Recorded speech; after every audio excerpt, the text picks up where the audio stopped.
Hello raptors. ఏంటి sir స్టార్టింగే GDP economy ఆగండి. ఒక్కసారి ఈ టాపిక్ నువ్వు వదిలేస్తే ఎగ్జామ్ నిన్ను వదిలేస్తుంది. ఎందుకంటే నా స్టూడెంట్స్లో చాలామంది చెప్పారు, సార్ మీరు చెప్పిన మాట వినకుండా ఎకానమీని కాస్త పక్కన పెట్టేసాం, అర్థం కాదని, దాని బాధ ఏంటో ఎగ్జామ్లో మేము అనుభవించామని చెప్పారు. సో అవన్నీ ఎందుకు, కరెంట్ అఫైర్స్లో వచ్చి చిన్న చిన్న టాపిక్స్ ఎక్కువ కూడా వద్దు, చిన్న టాపిక్స్ మీకు అర్థమయ్యే విధంగా మీ లాంగ్వేజ్లో నేను మాటలు చెప్తా. By the way my name is Shravan Kumar, I am the faculty of geography and current affairs. So ఇప్పుడు మనం ఈ టాపిక్లోకి వెళ్దాం. ఇక్కడ టాపిక్ ఏంటంటే ఫిచ్ అని ఒక రేటింగ్ సంస్థ. ఇప్పుడు మనకి మూవీస్కి ఐఎండిబి అని, లేదంటే మనకి కొన్ని గ్రీన్ చిల్లీస్ అని, ఇట్లా కొంతమంది రేటింగ్స్ ఇస్తారు కదా మూవీస్కి. అదేవిధంగా దేశ జీడిపి కూడా ఒక సంస్థ రేటింగ్ ఇస్తుంది. ఆ రేటింగ్ ఇచ్చే సంస్థని మనం ఫిచ్ అని, వరల్డ్ బ్యాంక్ అని, ఆర్బీఐ అని, మోర్గాన్ అని, ఇట్లా కొన్ని ఉంటాయండి. ఇక్కడ ఎవరు మనకి ఇస్తున్నారంటే ఇక్కడ ఫిచ్ అనే సంస్థ ఇస్తుంది. సో సంస్థ పేరేంటి, ఫిచ్ అని గుర్తుపెట్టుకోండి. ఈ ఫిచ్ దేని గురించి మాట్లాడుతుంది, జీడిపి యొక్క గ్రోత్ రేట్ గురించి మాట్లాడుతుంది. మరి జీడిపి అంటే మీకు అర్థం కాదు కదా, నేను ఉంది అందుకే కదా. జీడిపి అంటే గ్రాస్ డొమెస్టిక్ ప్రైస్. గ్రాస్ అంటే తెలుగు స్థూల అనే పదాన్ని మాట్లాడుతున్నాం. డొమెస్టిక్ అంటే ఒక దేశం అన్నట్లుగా. ఆ దేశంలోనే డొమెస్టిక్ అంటే దేశీయ, ప్రొడక్ట్ అంటే ఉత్పత్తి, అంటే ఒక దేశంలో జరిగిన ఉత్పత్తి, ఆ డొమెస్టిక్ జరిగిన ఆ ఉత్పత్తి. అంటే డొమెస్టిక్ అంటే ఫర్ ఎగ్జాంపుల్ ఇది మన ఇండియా అండి, ఓకేనా. సో ఇదంతా మన ఇండియా. ఈ ఇండియా మొత్తంలో ఎంత ఉత్పత్తి జరుగుతుంది, ఎంత ఉత్పత్తి అంటే ఇట్లాంటి పెన్నులు ఒక 100 పెన్నులు జరిగినాయి. ఒక్కొక్క దానికి 100 రూపాయలు వేసుకుంటే మనకి మొత్తం 100 రూపాయలు వచ్చినాయి. ఈ 100 రూపాయలు కూడా ఫైనల్ అండ్ గూడ్స్ కన్జంప్షన్ కావాలి. ఫైనల్ గూడ్స్ కన్జంప్షన్ అంటే ఈ 100కి 100 ఆ సంవత్సరంలో అమ్ముడుపోవాలి. దీన్నే మనం జీడిపి అంటున్నాం. సో ఈ సంవత్సరం మనకి 100 రూపాయలు వచ్చినాయి, నెక్స్ట్ సంవత్సరం మనకి 101 రూపాయలు వచ్చింది. ఇప్పుడు మన గ్రోత్ రేట్ ఎంత, ఒకటి పెరిగింది కదా, 1 రూపాయి పెరిగింది. బై ఇంతకుముందు ఎంత మనకి 100 ఇంటూ 100 అంటే ఇప్పుడు నా గ్రోత్ రేట్ ఎంత 1% వచ్చిందనే విషయం నాకు అర్థమవుతుంది. అయితే ఫిచ్ అనే సంస్థ మనకి ఏం చెప్తుందంటే మన దేశానికి సంబంధించిన జీడిపి గ్రోత్ రేట్ అంట ఫినాన్షియల్ ఇయర్ 2026-27 అంటే ఆర్థిక సంవత్సరం మనకి ఏప్రిల్ 1 నుంచి స్టార్ట్ అవుతుంది కదా, ఈ ఏప్రిల్ 1 నుంచి నెక్స్ట్ ఇయర్ ఏప్రిల్ 1 వరకు అంట, అంటే మార్చ్ 31 వరకు అంట మన జీడిపి గ్రోత్ రేట్ ఎంత ఉంటుందంటే అక్షరాల 7.5% ఉంటుందని ఇక్కడ చెప్పడం జరిగింది. సో ఇది రేపొద్దున డైరెక్ట్ ఎగ్జామ్స్లో అడుగుతారు. ఏమని అడుగుతారంటే ఏ సంస్థ మన దేశం జీడిపి గ్రోత్ రేట్ 7.5% ఉంటుందని ఇటీవలి కాలంలో రిపోర్ట్స్ ఇవ్వడం జరిగిందని అడిగితే ఇలా అడగొచ్చు. అయితే ఇదే సంస్థ ఏమని చెప్తుందంటే లాస్ట్ ఇయర్ అంటే ఫినాన్షియల్ ఇయర్ 25కి చూసుకుంటే, ఇప్పుడు ఫినాన్షియల్ ఇయర్ మన 26 చూసుకుంటే, మళ్ళీ ఫినాన్షియల్ ఇయర్ 27 చూసుకుంటే, ఇలా మూడికి సంబంధించిన రిపోర్ట్స్ ఇవ్వడం జరిగింది. లాస్ట్ ఇయర్ చూసుకుంటే మనకు ఒక 6.4% ఉందంట, ఇప్పుడు చూసుకుంటే 7.5% ఉందంట, నెక్స్ట్ ఇయర్ చూసుకుంటే మనకి 6.7% రీచ్ అవుతుందంట. సరే ఇక్కడ పెరిగింది, ఇక్కడ ఎందుకు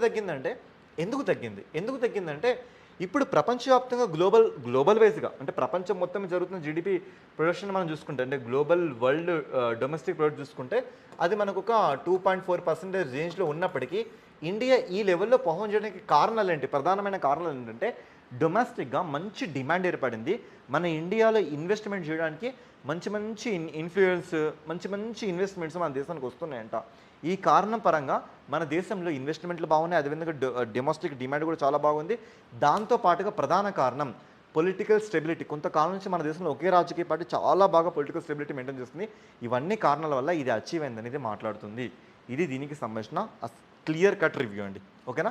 ఇచ్చిన ఒక రేటింగ్ సంస్థ మన దేశం యొక్క జీడిపి గ్రోత్ రేట్ని 7.5% ఇచ్చింది, ఓకేనా. మరి నెక్స్ట్ పవన శక్తి, విండ్ ఎనర్జీ. సో ఇక్కడ పవన శక్తి ఎనర్జీ ప్రకారంగా ఇప్పుడు మనం చూసుకుందామండి, పవన శక్తి ఎనర్జీని చూసుకుందాం. మరి పవన శక్తి ఎనర్జీ ఇవన్నిటిని మనం ఏమంటున్నాం, రెన్యూవబుల్ సోర్స్ అంటున్నాం. రెన్యూవబుల్ ఎనర్జీ అంటే ఏంటంటే నాన్ ఫాజిల్ ఫ్యూయల్స్ అండి. నాన్ ఫాజిల్ ఫ్యూయల్స్ అంటే శిలాజేతర ఇంధనాలు, అంటే బొగ్గు అది మనకి ఫాజిల్ ఫ్యూయలే, మనకి చమురు అది మనకి ఫాజిల్ ఫ్యూయలే. ఇలా కాకుండా మన పవనము అంటే ఏంటి, టైడల్స్ ఇట్లా వీస్తుంటాయి కదా, మరి అవి మన ఫాజిల్ ఫ్యూయల్సా, మరి సోలార్ ఫాజిల్ ఫ్యూయల్సా, హైడ్రో ఎలక్ట్రిక్ పవర్ ప్లాంట్స్ అవన్నీ ఫాజిల్ ఫ్యూయల్సా, జియో టైడల్ ఎనర్జీ అదైనా ఫాజిల్ ఫ్యూయల్సా, కాదు కదా. ఈ నాన్ ఫాజిల్ ఫ్యూయల్స్ ఎనర్జీ నుంచి మన దేశం 2030 500 గిగావాట్ల ఎనర్జీని సాధించాలని డిసైడ్ చేసుకుంది. మరి ఇలా డిసైడ్ చేసుకున్నప్పుడు పవన శక్తి ప్రకారంగా దీని యొక్క టోటల్ స్ట్రాటజీ ఏంటంటే మన దేశంలో సోలార్ ఎనర్జీ తర్వాత సెకండ్ లార్జెస్ట్ ప్రొడక్షన్ ఎక్కడి నుంచి వస్తుందంటే దీని నుంచి మనకి రావడం జరుగుతుంది. అయితే ఇది మనకి ఫినాన్షియల్ ఇయర్ అంటే లాస్ట్ ఇయర్ ఫినాన్షియల్ ఇయర్ మనం చూసుకుంటే 2025-26 కల్లా ఎంత నమోదు చేసిందంటే మనకి 6.05 గిగావాట్స్ని ఇది నమోదు చేయడం జరిగింది. ఓకేనా. ఈ విషయాన్ని మొత్తం మనకి ministry of renewable energy Prahlad Joshi గారు ఈ రిపోర్ట్స్ ఇవ్వడం జరిగింది. సో ఇంత ఎనర్జీని ఇది రికార్డ్ స్థాయిలో మనకు నమోదు చేయడం జరిగింది. మరి అంతకుముందు సంవత్సరం ఫినాన్షియల్ ఇయర్ మనం 2024కి సంబంధించి చూసుకుంటే, ఓకేనా, 2024 ఈ 25కి సంబంధించి చూసుకుంటే అప్పుడు మన రికార్డ్ ఎంత అంటే జస్ట్ 4.15 గిగావాట్స్ అనండి. అంటే ఇక్కడితో పోల్చుకుంటే ఈసారికి మనకి ఎంత పెరిగిందంటే సుమారుగా మనకి 46% గ్రోత్ రేటు, అంటే అంత వృద్ధి రేటుని ఇక్కడ మనం సాధించడం జరిగిందనే విషయాన్ని ఈ కరెంట్ అఫైర్ నాకు ప్రస్ఫుటంగా చెప్తుంది. రేపు పొద్దున మనం ఏమంటారంటే పవన శక్తి 2025-26 సంవత్సరానికి ఎంతవరకు మనకు నమోదు చేస్తుందంటే మీ ఆన్సర్ ఏంటి? 6.05 గిగావాట్స్ నమోదు చేస్తుందని చెప్పాలి. అది గత సంవత్సరంతో పోల్చుకుంటే దాని వృద్ధి రేటు, దాని గ్రోత్ రేట్ ఎంత అంటే 46% అని మధ్యలో ఆన్సర్ చెప్పాలి. మరి ప్రపంచవ్యాప్తంగా చూసుకుంటే ఈ రెన్యూవబుల్ ఎనర్జీలో, ఈ పవన శక్తి రెన్యూవబుల్ ఎనర్జీలో మన ఇండియా స్థానం ఎంత అని రేపు అడిగితే మీరు సింపుల్గా గుర్తుపెట్టుకోండి. ఫస్ట్ ప్లేస్లో మనకి చైనా ఉండడం జరిగింది, సెకండ్ ప్లేస్లో మనకి యూఎస్ఏ ఉండడం జరిగింది, ఇక థర్డ్ ప్లేస్లో మనకి జర్మనీ ఉండడం జరిగింది, ఇక ఆ ఫోర్త్ ప్లేస్లో దట్ ఈజ్ భారత్ మన ఇండియా ఉండడం జరిగింది. సార్ నేను సింపుల్గా గుర్తుపెట్టుకున్న కోడ్ చెప్పొచ్చు అంటే మీ అందరికీ కాగ్ తెలుసు కదా, కంప్ట్రోలర్ ఆడిటర్ జనరల్ ఆర్టికల్ 148 చెప్తుంది. ఇక సింపుల్గా కాగ్ అని గుర్తుపెట్టుకోండి. కాగ్ ఇండియా, ఇండియా కాగ్ అని గుర్తుపెట్టుకోండి. ఓకేనా, CAG India. C for China, A for America, G for Germany, India అని గుర్తుపెట్టుకోండి. ఇలా ఇక్కడ ఈ విషయాలు మీరు గుర్తుపెట్టుకోవాల్సిన అవసరం ఉంటుంది. అయితే గుర్తుపెట్టుకోండి, ఇక్కడ ఇంకొక విషయం ఏంటంటే మన దేశం ఒక ప్రామిస్ చేసింది, నేషనల్ డిటర్మినేషన్ కాంట్రిబ్యూషన్ గోల్స్. అంటే నేషనల్గా అంటే జాతీయంగా వాళ్ళు ఎంతవరకు క్లైమేట్ చేంజ్ని తగ్గించడంలో ప్రధాన పాత్ర వహిస్తారు అనే విషయం పట్ల మన దేశం తీసుకున్న ఒక స్టాండప్ ప్రకారం చూసుకుంటే 2070 కల్లా మనం నెట్ జీరో కార్బన్ ఎమిషన్స్ని సాధిస్తాం అని చెప్పడం జరిగింది. ఈ విషయాన్ని గుర్తుపెట్టుకోండి, అడిగే ఛాన్స్ ఉంది. ఎందుకంటే ఇప్పుడు చూడండి, ఒకప్పుడు బస్సులు పెట్రోల్ డీజిల్తో నడిచేటివి, ఇప్పుడు అలా నడుస్తున్నాయా? లేవు కదా. అలాంటి ఫినామినా ఇప్పుడు మీరు ఇక్కడ ఎక్స్పీరియన్స్ అవ్వచ్చు. ఓకే, నెక్స్ట్ మరొక అపాయింట్మెంట్ వచ్చిందండి. ఇక్కడ ఏంటంటే మనకి సంజయ్ ఖన్నా గారు, ఈయన్ని అపాయింట్మెంట్ కమిటీ ఆఫ్ కేబినెట్ వాళ్ళు భారత్ పెట్రోలియం లిమిటెడ్కి మేనేజింగ్ డైరెక్టర్ అండ్ చైర్మన్గా నియమించడం జరిగింది. ఓకేనా, ఈయన పేరేంటి? సంజయ్ ఖన్నా గారు. ఓకేనా, సంజయ్ ఖన్నా గారిని భారత్ పెట్రోలియం కార్పొరేషన్ లిమిటెడ్కి ఇప్పుడు ఎండీ అండ్ చైర్మన్గా అపాయింట్ చేయడం జరిగింది. ఇలా న్యూస్లోకి వచ్చింది. నెక్స్ట్ మనకి UNSC, United nations security council, ఐక్యరాజ్య సమితి భద్రతా మండలి న్యూస్లోకి వచ్చింది. ఎందుకు న్యూస్లోకి వచ్చిందంటే ఫస్ట్ ఆఫ్ ఆల్ చూడండి, యుఎన్ఓ ఐక్యరాజ్య సమితి మనకి ఎప్పుడు 1945 అక్టోబర్లో ఏర్పడడం జరిగింది. దీని హెడ్ క్వార్టర్ మనకి ఇక్కడ ఉంటుంది, న్యూయార్క్లో ఉంటుంది. దీంట్లో ప్రధానంగా మనం చూసుకుంటే 6 మేజర్ ఆర్గాన్స్ ఉంటాయి. అంటే 6 ప్రధానమైన ఆర్గనైజేషన్ దీంట్లో మనం కనబడితే అందులో one of the importance role ఎవరంటే ఈ యుఎన్ఎస్సి పేర్లోనే ఉందండి, యునైటెడ్ నేషన్స్ సంబంధించిన సెక్యూరిటీ కౌన్సిల్, భద్రతా మండలి. మరి సెక్యూరిటీ అంటే ఏంటంటే ప్రపంచవ్యాప్తంగా ఏదైనా సెక్యూరిటీ క్రైసిస్ వచ్చిందంటే వీళ్ళు యాక్షన్ తీసుకుంటారు. ఎలా యాక్షన్ తీసుకుంటారంటే వీళ్ళు మిలిటరీకి సంబంధించిన, ఓకేనా, మిలిటరీ యాక్షన్ తీసుకుంటారు. అదేవిధంగా శాంక్షన్స్ విధిస్తారు. మరి ఏంటి సార్ ఈ స్టోరీ కాస్త మాకు అర్థమయ్యేలా చెప్తారా అంటే వినండి. ఇక్కడ ఏంటి అంటే ఫర్ ఎగ్జాంపుల్ ఇప్పుడు నేను మిమ్మల్ని దేశంగా తీసుకొని చెప్తున్నా. దేశంగా అంటే ఇక్కడ ఇద్దరు వ్యక్తులు చెప్తున్నాండి. ఒక వ్యక్తి పేరు రాము, ఇంకో వ్యక్తి పేరు గిరీష్, ఇంకో వ్యక్తి పేరు మను అని తీసుకోండి. ఓకేనా, మను. అయితే ఇక్కడ ఏంటంటే ఈయన సక్రమంగానే ఉండరు, ఈయన సక్రమంగానే ఉండరు, ఈయన మాత్రం కొంచెం టెర్రరిస్ట్ మనోభావాలు ఉన్నాయట. మనుకి టెర్రరిస్ట్ మనోభావాలు ఉన్నాయి. ఈయన ఏం చేస్తుంటే ప్రతిసారి ఈ అన్ని దేశాల మీద దాడులు చేస్తుండు ఫ్రీగానే. అంటే ఏం లాభం వస్తుందో లేదు కానీ దాడులు చేస్తుండు. ఇప్పుడు ఇతను ఒక తీవ్రవాద దేశంగా మన కంటికి కనబడుతున్నాడు. అప్పుడు యుఎన్ఎస్సి ఏం చేస్తుందంటే ఇతనికి రావాల్సిన శాంక్షన్స్ని కట్ చేస్తుంది. మరి శాంక్షన్స్ ఏంటంటే ఇతను ఒక ఎడారి దేశానికి చెందిన వ్యక్తి అయినప్పుడు ఇతని దేశానికి రావాల్సిన ఆ ఆహార సరఫరాని ఇప్పుడు నిషేధిస్తే ఈ దేశం ఏం చేస్తుంది? ఈ దేశానికి రావాల్సిన ఆయిల్ని నిషేధిస్తే ఈ దేశం ఏం చేస్తుంది? ఈ దేశానికి రావాల్సిన ఎనీ ట్రేడ్ సంబంధిత ఇష్యూస్ మొత్తాన్ని కూడా మనం బ్లాక్ చేస్తే ఇప్పుడు ఈ దేశం ఏం చేస్తుంది? ఈ దేశం కుదేలైపోతుంది. ఈ దేశం మొత్తం కూడా అప్పుడు కంప్లీట్గా డ్యామేజ్ అయిపోతుంది. అలా ఈ యుఎన్ఎస్సి మిగతా వాళ్ళని కంట్రోల్ చేస్తుంది. అయితే ఈ యుఎన్ఎస్లో మొత్తంగా మనకి ఎంతమంది సభ్యులు ఉంటారో తెలుసా? 15 మంది సభ్యులు ఈ యుఎన్ఎస్సిలో మనకు కనబడతారు. ఈ 15 మంది సభ్యులలో 5గురు మనకి పర్మనెంట్ సభ్యులుగా మనం చూడొచ్చండి. ఓకేనా, మరి మిగతా 10 మందిని మనం టెంపరీ సభ్యులుగా చూడొచ్చు. ఓకేనండి, బాగుంది. మరి ఈ పర్మనెంట్ సభ్యులు ఎవరు సార్ అంటే వీళ్ళు వచ్చేసి మనకి ఒకరు యూకే, మరొకరు యుఎస్ఏ, మరొకరు ఫ్రాన్స్, మరొకరు చైనా, మరొకరు రష్యా. అబ్బా సార్ వాళ్ళని గుర్తుపెట్టుకోవడం కోడ్ ఉందా అంటే ఎస్ ఉంది. ఆ కోడ్ ఏంటంటే బాయ్ ఫ్రెండ్ కార్.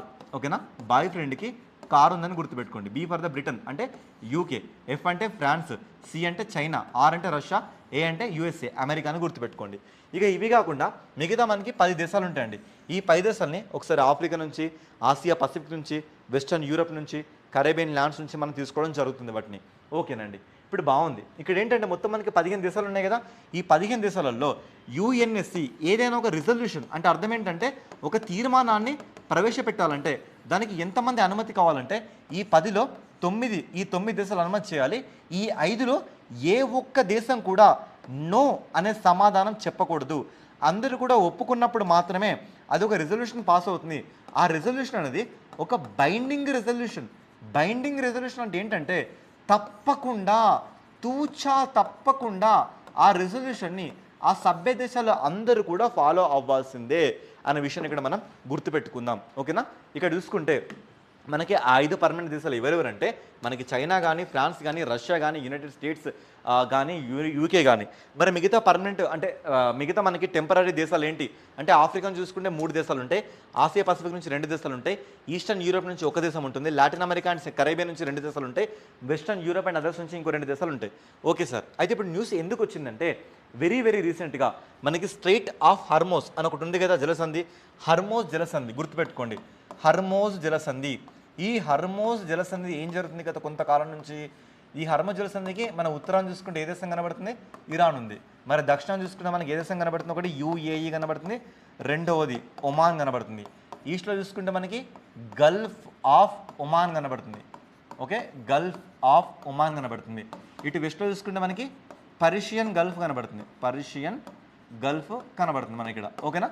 ఇలా Persian Gulf, Gulf of Oman, UAE, Oman, అదేవిధంగా ఇరాన్ మనకు కనబడుతుంది.